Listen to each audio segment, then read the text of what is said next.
NR competitive classes में मैं हेमंत कुमार शर्मा आप सभी का स्वागत करता हूँ। दोस्तों, आज हम पढ़ने वाले हैं क्षेत्रफल, एरिया। इससे पहले हमारे यूट्यूब पर 26 टॉपिक कंप्लीट हो चुके हैं। ये 27वें नंबर का टॉपिक चल रहा है। आप क्रम से वीडियो देखा करो, आपके सारे कॉन्सेप्ट क्लियर हो जाएंगे। इसमें आज हम सबसे पहले आयत पढ़ेंगे। क्या पढ़ेंगे? आयत। ठीक है, स्टार्ट करते हैं। देखो, पहले कॉन्सेप्ट समझ लो। आपको ध्यान रखना है कि चार भुजाओं से घिरी आकृति को चतुर्भुज कहते हैं।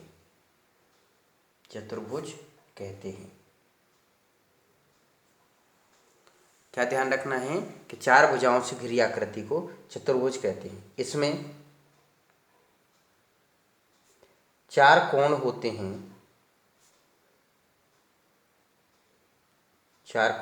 हैं जिनका योग 360 डिग्री होता है। ठीक है, अब देखो, सबसे पहले हमने हेडिंग की आयत। क्या हेडिंग की? आयत। अब देखो, आयत के बारे में हमें पढ़ना है। ये हमें समझना है कि ये आयत का चित्र हो गया कि आयत किस तरीके का होता है, इस तरीके का। ठीक है, अब देखो, पहला पॉइंट समझो। आयत वह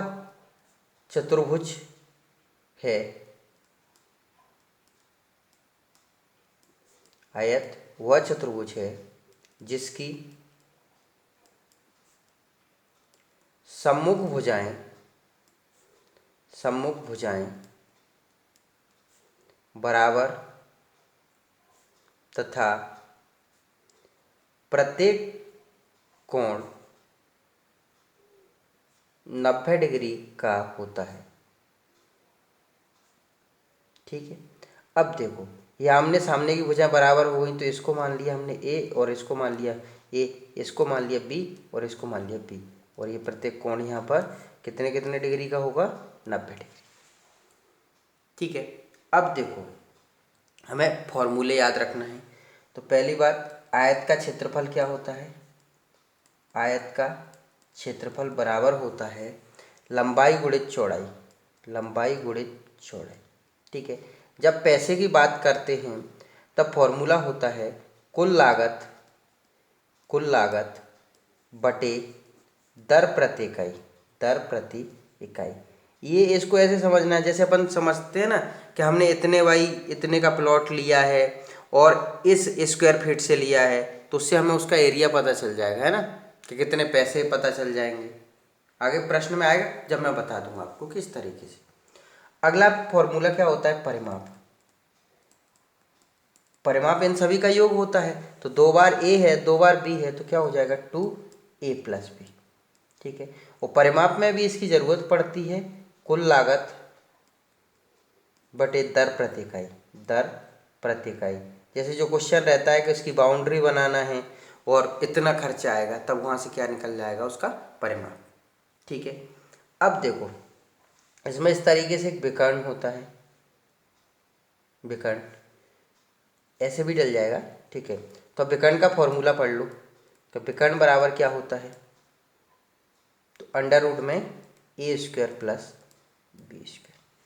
ठीक है, अब देखो, इसमें एक अंदर वृत्त बनेगा ऐसे और एक बाहर वृत्त बनेगा। ठीक है, तो अगला फॉर्मूला ध्यान रखना है आपको कि अंतःवृत्त की त्रिज्या बराबर होता है b/2, या हम बोल सकते हैं छोटी भुजा बटे 2।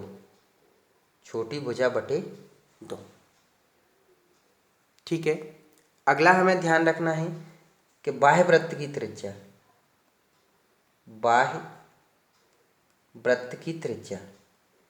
तो बाह्य वृत्त की त्रिज्या बराबर होता है विकर्ण बटे 2।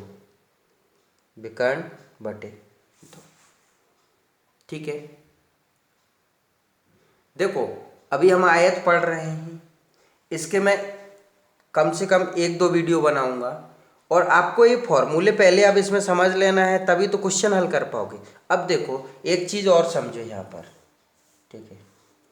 देखो यहाँ पर हमने ये विकर्ण डाल दिया, ये समकोण बन गया है इतना, ठीक है, कि समकोण त्रिभुज बन गया। तो आपको ध्यान रखना है कि निम्न संख्याओं से समकोण बनता है, निम्न संख्याओं से समकोण बनता है, समकोण बनता है।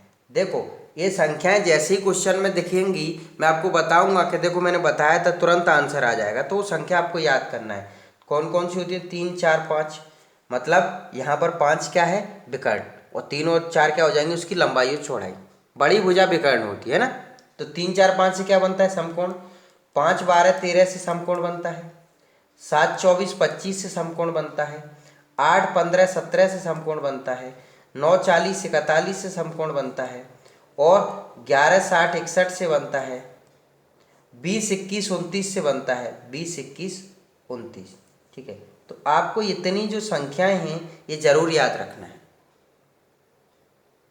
ये तो हमने क्या जान लिए, उसके कॉन्सेप्ट। अब हम प्रश्न हल करना शुरू करते हैं।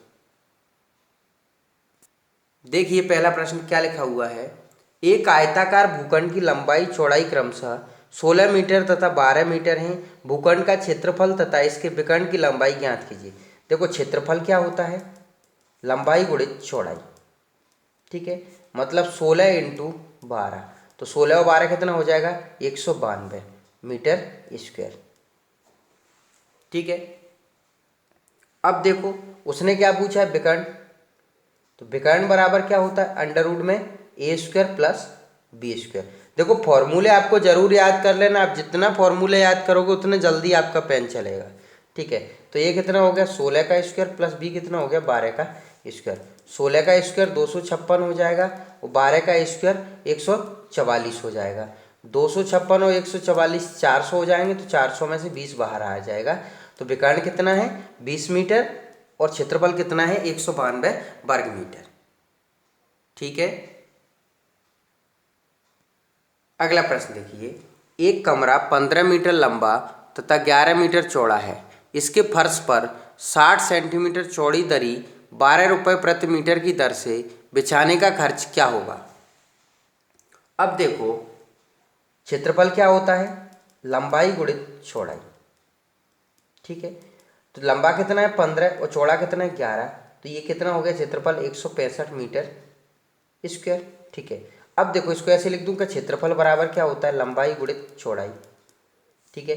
तो 165 बराबर क्या हो जाएगा, लंबाई तो हमें पता नहीं है, चौड़ाई कितनी दे रखी है 60 सेंटीमीटर, सेंटीमीटर को मीटर में बदल दिया, ठीक है।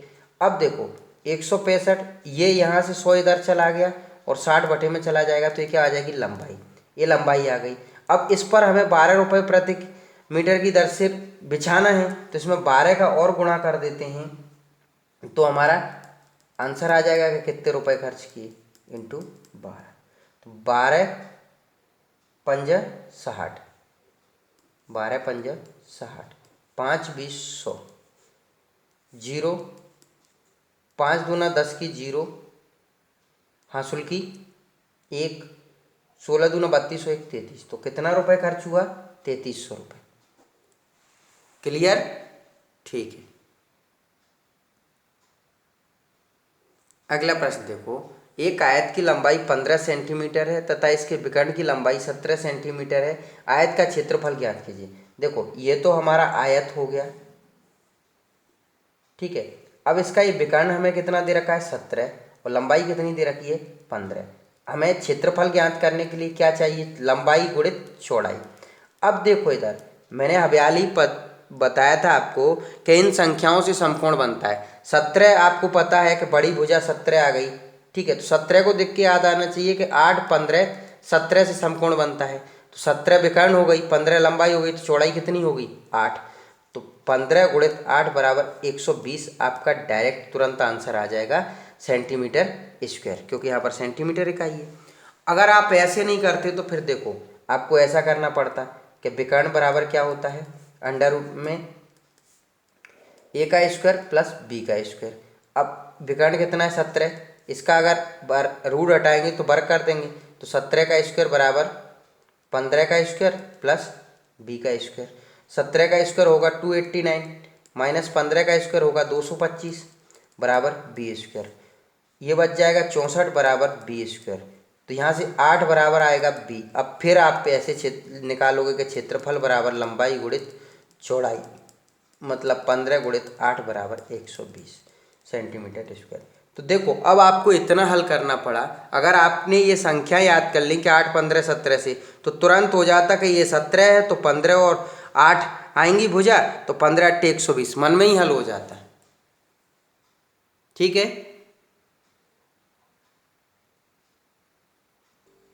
अगला प्रश्न देखिए, 75 मीटर लंबे और 60 मीटर चौड़े बाग के ठीक बीचों बीच लंबाई के समांतर 5 मीटर चौड़ा मार्ग बना है। मार्ग का क्षेत्रफल ज्ञात कीजिए। देखो ध्यान से समझो। सबसे पहले ये हमने आयत बना लिया, ठीक है। अब उसने जो मार्ग बनाया है वो लंबाई के समांतर है, तो ये लंबाई के समांतर हमने मार्ग बना लिया। और कितना चौड़ा है ये? 5 मीटर, ठीक है। लंबाई कितनी दे रखी है? 75 और चौड़ाई कितनी दे रखी है? 60। आपको ध्यान रखना है कि जब मार्ग का क्षेत्रफल पूछे, जिसके भी समांतर हो उसी से गुणा कर दो। यहाँ लंबाई के समांतर है तो 75 इंटू 5, 5 25 की 5 हासिल की 2 5 7 35 और 2 37, तो 375 मीटर स्क्वायर वो क्या होगा? मार्ग का क्षेत्रफल। ठीक है। क्या समझ में आया कि जिसके समांतर पूछना है उसी से गुणा कर दो तो वो उस मार्ग का क्षेत्रफल हो जाएगा। लंबाई के समांतर पूछा तो लंबाई से गुणा कर दिया। ठीक है। अगला प्रश्न देखिए, एक आयताकार पार्क की लंबाई 100 मीटर तथा चौड़ाई 90 मीटर है। पार्क के ठीक बीच में चौड़ाई के समांतर 8 मीटर चौड़ा रास्ता बना है। रास्ते का क्षेत्रफल तथा शेष पार्क का क्षेत्रफल ज्ञात कीजिए। देखो ये तो हमारा आयत हो गया, ठीक है। अब देखो हमें लंबाई 100 मीटर दे रखी है और चौड़ाई कितनी दे रखी है? 90। चौड़ाई के समांतर मतलब ऐसे 8 मीटर चौड़ा रास्ता बना है, ठीक है। अब सबसे पहले हम रास्ते का क्षेत्रफल देख लेते हैं कि रास्ते का क्षेत्रफल कितना हो जाएगा। तो 90 इंटू 8, मैंने बताया था कि जिसके समांतर उसी से गुणा कर दो, तो 90 इंटू 8 बराबर 720 मीटर स्क्वायर। ये रास्ते का क्षेत्रफल आ गया। उसने बोला है कि एक तो रास्ते का पूछा तो ये तो आ गया, शेष पार्क का। अब शेष पार्क का कब होगा? जब कुल टोटल में से रास्ता हटा देंगे, तो कुल क्षेत्रफल कितना हो जाएगा? कुल क्षेत्रफल बराबर क्या होगा? लंबाई गुणित चौड़ाई, मतलब 100 इंटू 90, तो ये हो गया 9000 मीटर स्क्वायर, ठीक है। अब हमें शेष पार्क का निकालना है, तो शेष पार्क का कितना हो जाएगा? 9000 माइनस 720 बराबर 8280 मीटर स्क्वायर।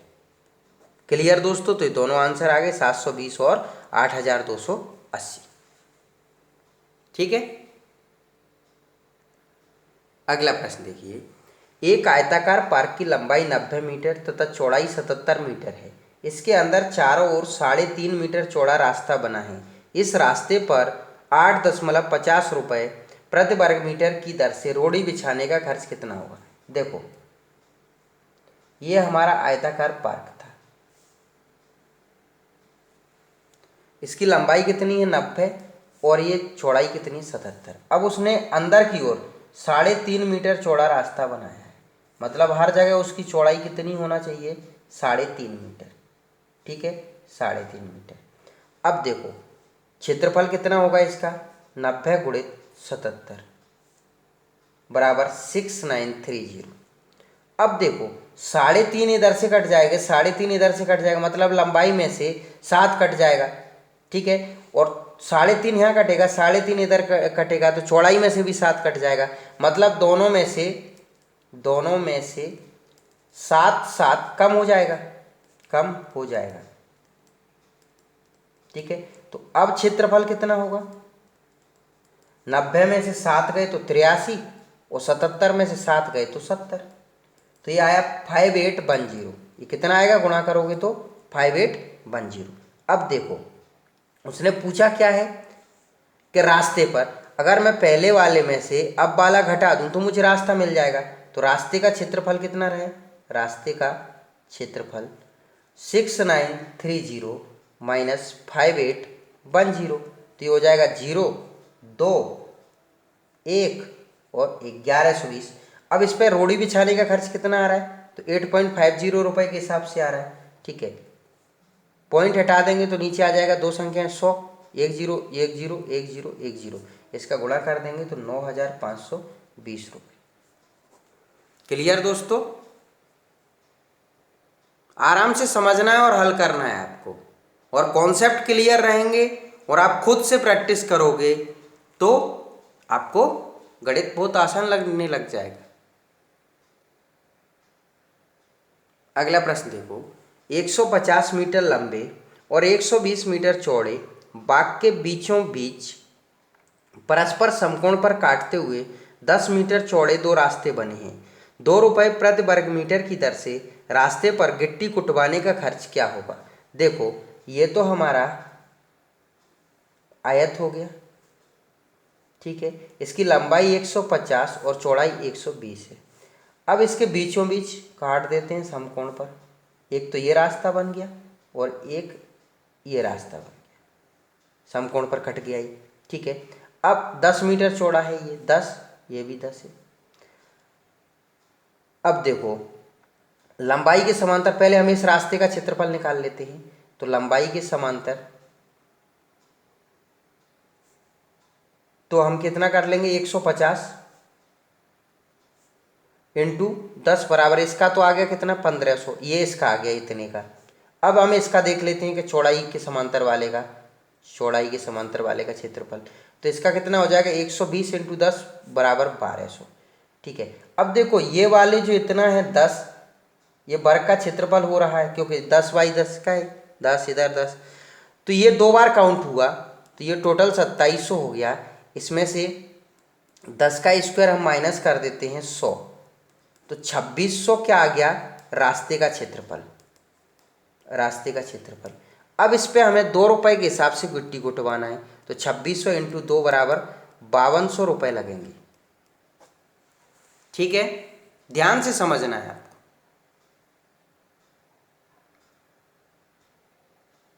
अगला प्रश्न देखो, 80 मीटर लंबाई के और 75 मीटर चौड़ाई के पार्क के बाहर चारों ओर 10 मीटर चौड़ाई में बैठने के लिए स्थान बना है। इस स्थान का क्षेत्रफल ज्ञात कीजिए।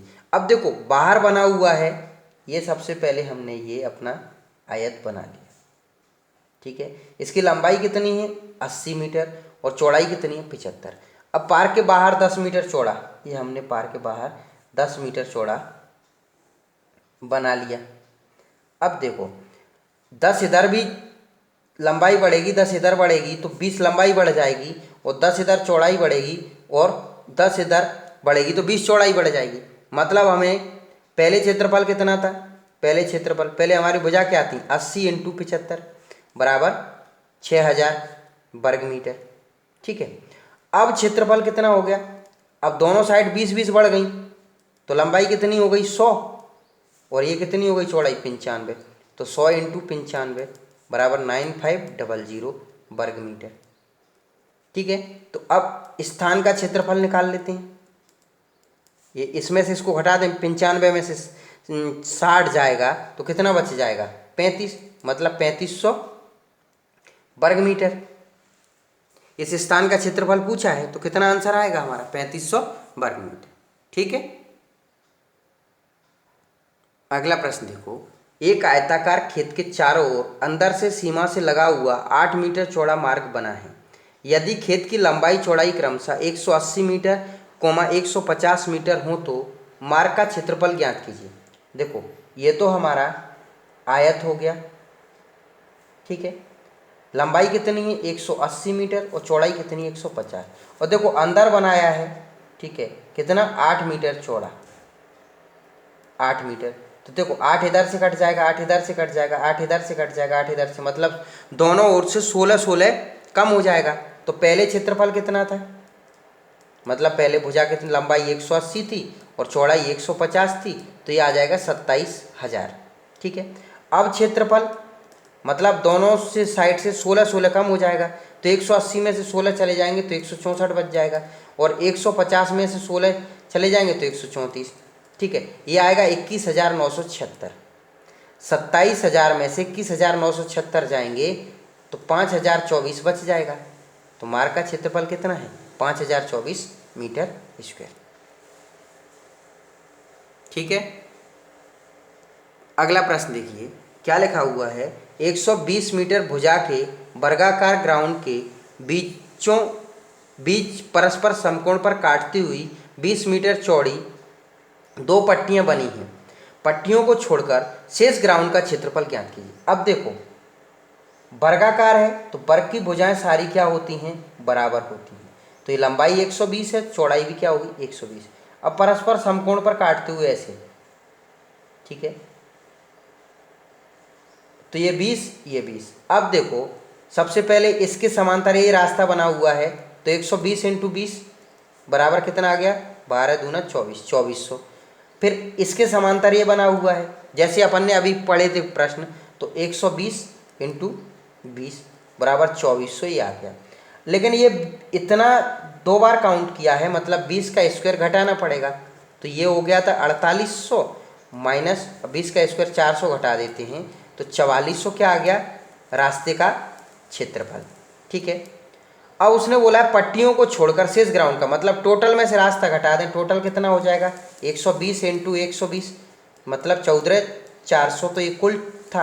अब कुल में से ये 4,400 घटा देते हैं तो 10,000 शेष ग्राउंड का क्षेत्रफल। दोस्तों काफ़ी अच्छा टॉपिक चल रहा है, मैं इसके 2 से 3 वीडियो पढ़ाऊंगा आपको। अगर आप क्रम से देखते हैं और क्वेश्चन लगाते हैं तो आपको बिल्कुल आसान लगने लग जाएगा एरिया। ठीक है, जैसे मैं आपको आयत पढ़ाऊंगा, फिर वर्ग, सब पे प्रॉपर वीडियो बनाऊंगा, तो आप क्रम से देखा करो। मैंने आपको यूट्यूब पर 26 टॉपिक पढ़ा दिए हैं, जो भी टॉपिक पढ़ाए हैं सब क्रम से पढ़ाए हैं, बहुत व्यवस्थित तरीके से पढ़ाए हैं। तो आप सारे टॉपिक क्रम से अच्छे से देखा करो। दोस्तों अगर आपको मेरे वीडियो पसंद आते हैं तो प्लीज़ चैनल को लाइक एंड सब्सक्राइब जरूर किया करो, दोस्तों तक भी लिंक शेयर किया करो। धन्यवाद, कल मिलेंगे अगले वीडियो।